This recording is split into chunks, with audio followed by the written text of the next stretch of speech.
bonjour à tous et merci d'être là dans ce 15 minutes de grâce et de vérité avec le pasteur Mickey Hardy. Je suis sûre que nous sommes tous d'accord de reconnaître que nous avons tellement besoin de Jésus. Donc sans plus tarder, c'est ce que je vais chanter pour vous aujourd'hui et je prie que ce chant vous encourage et vous bénisse.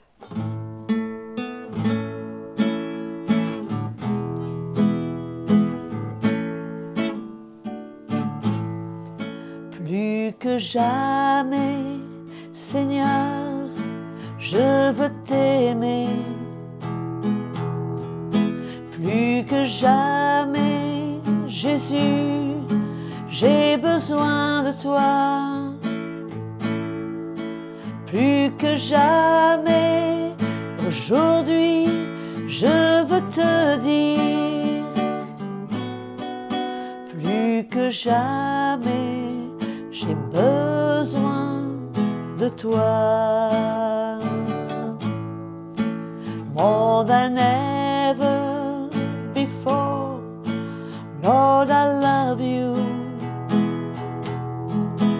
More than ever before, Lord, I need you. More than ever before, I want to tell you, I need you more than ever before. Plus que jamais, Jésus, je veux te dire. Plus que jamais, j'ai besoin de toi. Plus que jamais, j'ai besoin de toi. Alléluia. C'est tellement vrai. Nous avons tellement besoin du Seigneur chaque instant et chaque jour de notre vie.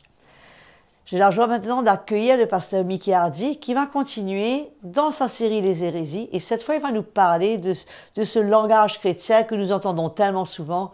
Tu sais, c'est moi, le Saint-Esprit. Donc, moi et le Saint-Esprit, il y a tellement que nous allons entendre encore aujourd'hui avec des cœurs grands ouverts. Que le Seigneur vous bénisse et qu'il continue à vous parler. Bonjour à tous, très chers fidèles spectateurs, frères et sœurs, connectés encore aujourd'hui comme tous les jours. Nous vous accueillons bien sûr à notre programme 15 minutes de grâce et de vérité. Merci à Audrey pour ce chant, toujours beau, encourageant, avant d'entendre la parole de Dieu. Nous avons pas mal parlé sur les hérésies et aujourd'hui c'est notre dernière session sur ce thème des hérésies et je vais vous parler sur moi et le Saint-Esprit. Et tout de suite, pour vous faire comprendre ce que je veux partager, je vais vous parler d'un exemple, d'une illustration qui m'est arrivée un jour en Angleterre. On m'avait invité à partager dans une église et après à déjeuner quelque part.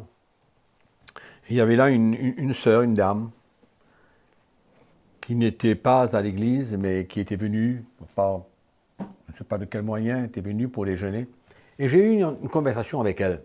Et dans cette conversation, elle me disait qu'elle entend la voix du Saint-Esprit, elle a une super communion avec le Saint-Esprit et qu'elle n'a pas besoin de personne, aucun ministère, elle n'a pas besoin de personne parce que le même Saint-Esprit qui habite dans la vie des serviteurs de Dieu habite en elle. Donc si le Saint-Esprit peut leur parler, il peut aussi bien lui parler. Donc elle n'a pas besoin d'entendre, d'écouter aucun serviteur de Dieu. En d'autres mots, c'est elle et le Saint-Esprit. Quelle absurdité, quelle hérésie, quelle tromperie. Finalement, cette sœur, elle passe à côté et elle ne peut pas bénéficier de tous ces ministères, de toutes ces onctions de tous ces appels de Dieu, comme la parole de Dieu nous enseigne dans Éphésiens chapitre 4, verset 11, que Jésus a fait des dons à l'Église, apôtres, prophètes, évangélistes, pasteurs et enseignants ou docteurs.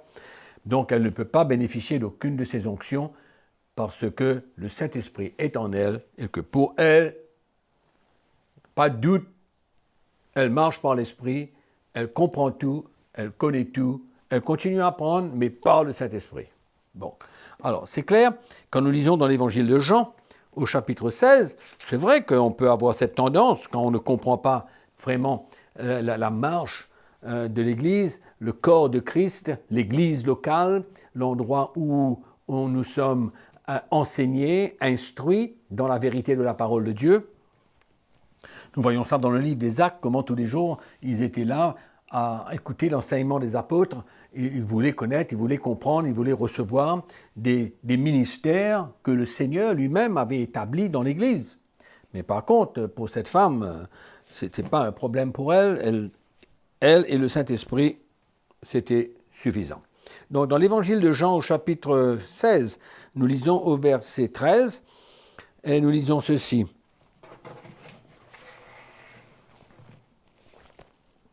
Quand le Consolateur sera venu, l'Esprit de vérité, il vous conduira dans toute la vérité. Car il ne parlera pas de lui-même, mais il dira tout ce qu'il aura entendu, et il vous annoncera les choses à venir. Il me glorifiera, parce qu'il prendra de ce qui est à moi, et vous l'annoncera. Tout ce que le Père est à moi, c'est pourquoi j'ai dit qu'il prend de ce qui est à moi, et qu'il vous l'annoncera. Voilà un texte, et je vais vous lire un deuxième texte dans l'Évangile de Jean au chapitre 14, deux textes sur lesquels les gens, comme cette femme, comme l'exemple de cette femme, ne trouvent pas la nécessité d'écouter personne, ils ont le Saint-Esprit. Chapitre 14, verset 25, nous lisons « Je vous ai dit ces choses pendant que je demeure avec vous. Mais le Consolateur, l'Esprit Saint, que le Père enverra en mon nom, vous enseignera toutes choses et vous rappellera tout ce que je vous ai dit. » Amen. Donc voilà deux versets sur lesquels cette femme se tient et beaucoup de chrétiens aujourd'hui. Bon, je vais vous donner deux situations différentes qui emmènent les chrétiens à s'isoler, à vouloir entendre la voix du Saint-Esprit, à dépendre sur l'instruction du Saint-Esprit. Premièrement, il y a beaucoup de chrétiens blessés, il y a beaucoup de chrétiens qui ont été manipulés, les pasteurs les ont utilisés, sont servis d'eux, les ont blessés, imposé sur eux des malédictions, les a condamnés, etc. Et probablement d'autres encore qui n'aiment pas peut-être certains enseignements que le pasteur donne et que l'Église n'est pas dans une situation claire. Il y a des fausses doctrines, etc. Donc il y a ces chrétiens qui s'isolent. C'est-à-dire, ils ne vont plus à l'Église, ils n'ont aucun accès dans le corps de Christ, ils n'appartiennent plus à l'Église locale, ils restent chez eux. Une raison pourquoi ils restent chez eux, je viens de vous le dire, blessés, fatigués, découragés. Et peut-être qu'ils n'aiment pas l'atmosphère qu'il y a dans l'Église, je peux les comprendre, parce qu'il y a beaucoup d'églises, il y a toutes sortes de manifestations et toutes sortes de pratiques qui ne sont pas bibliques du tout et qui pourraient repousser les chrétiens. Donc, il y a toute cette catégorie de chrétiens qui aujourd'hui ne trouvent pas la nécessité d'appartenir à ce genre d'église locale. Et ces chrétiens ne connaissent pas d'autres églises, donc ils se tiennent un peu à l'écart, isolés, seuls, un peu indépendants, mais ils comptent sur le Saint-Esprit aujourd'hui pour pouvoir les enseigner. Donc, je ne peux pas condamner, quand personne ne peut condamner ce genre de chrétiens, mais moi, mon conseil, ce n'est pas de rester dans cet état, seul, isolé, indépendant, cherchant la révélation de la parole de Dieu, tout seul.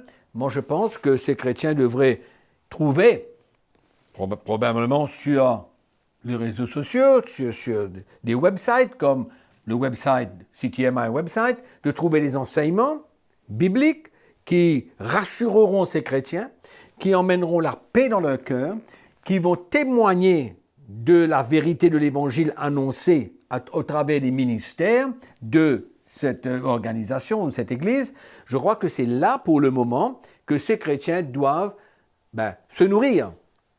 Parce que peut-être qu'ils ne trouvent pas une autre Église qui les plaise et qui atteste à leur cœur qu'il y a la vérité de l'Évangile. Peut-être qu'ils ont écouté à certains prédicateurs, peut-être sur le website de CTMI, qui les plaisent, qui les nourrissent, et ils n'ont pas accès à une Église dans le réseau de CTMI, donc ils se trouvent isolés. Mais moi, je les encouragerai de demeurer dans cet enseignement jusqu'au jour où le Seigneur les conduit pour pouvoir trouver une Église où la vérité de l'Évangile est annoncée. Donc, ça c'est un type de chrétien qui traverse par ce genre de situation. Mais il y a aussi d'autres, comme j'ai mentionné tout à l'heure, qui ne voient pas la nécessité des différents ministères. Et là, c'est vraiment une tromperie. C'est vraiment une tromperie. Et souvent, ces chrétiens influencent d'autres chrétiens à ne pas aller dans les églises. Pourquoi? Parce que le Saint-Esprit, ils font cet enseignement basé sur ces versets que je dis, et pas mal d'autres encore, qui pourraient faire croire aux chrétiens qu'ils n'ont pas besoin des autres ministères. Mais qu'est-ce que nous voyons dans la parole de Dieu? Des ministères dans le livre des Actes, différents ministères.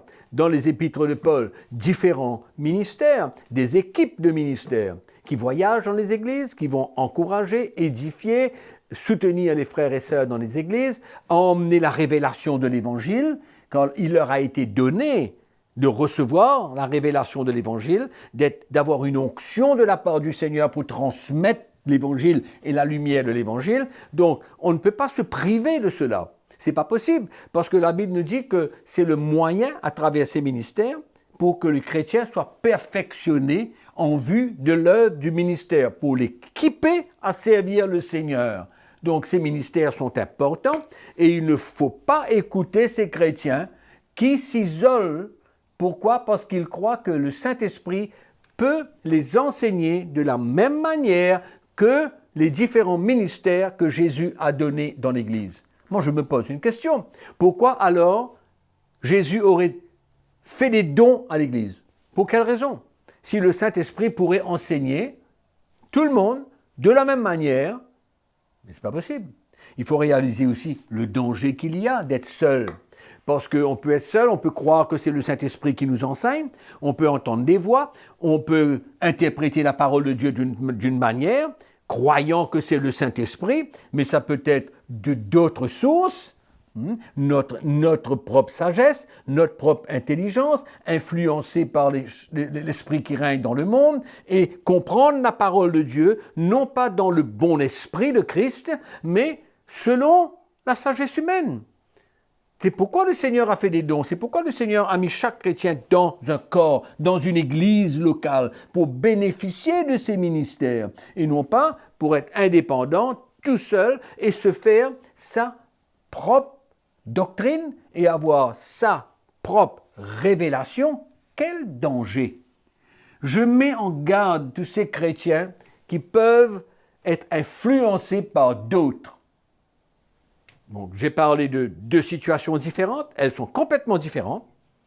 Il y a une catégorie qui sont sincères, qui cherchent, qui ne veulent pas être influencés par la prédication des fausses doctrines et qui cherchent sur un réseau quelconque des messages qui pourraient les encourager. Mais il y a d'autres, eux, c'est moi et le Saint-Esprit.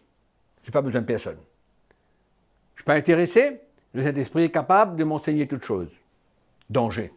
Danger.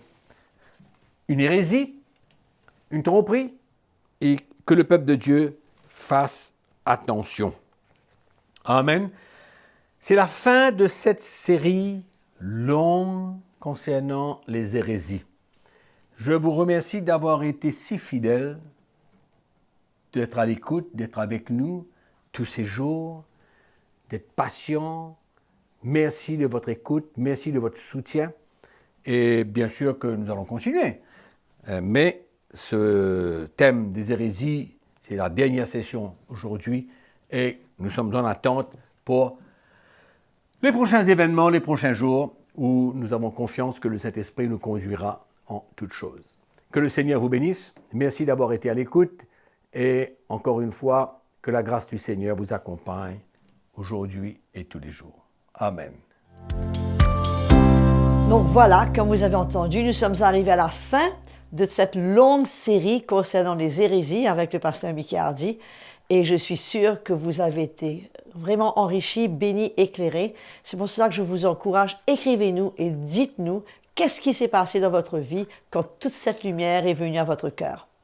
Je vous encourage aussi à vous abonner sur notre chaîne CTMI YouTube afin de profiter de tout ce que le Seigneur a pour vous et surtout de faire connaître ces programmes au maximum de personnes que vous connaissez. Donc rendez-vous donc pour la prochaine session, toujours avec le pasteur Mickey Hardy, pour cette fois avec une nouvelle série que nous allons ensemble découvrir. Jusque-là, que le Seigneur vous bénisse et je vous dis à très très bientôt.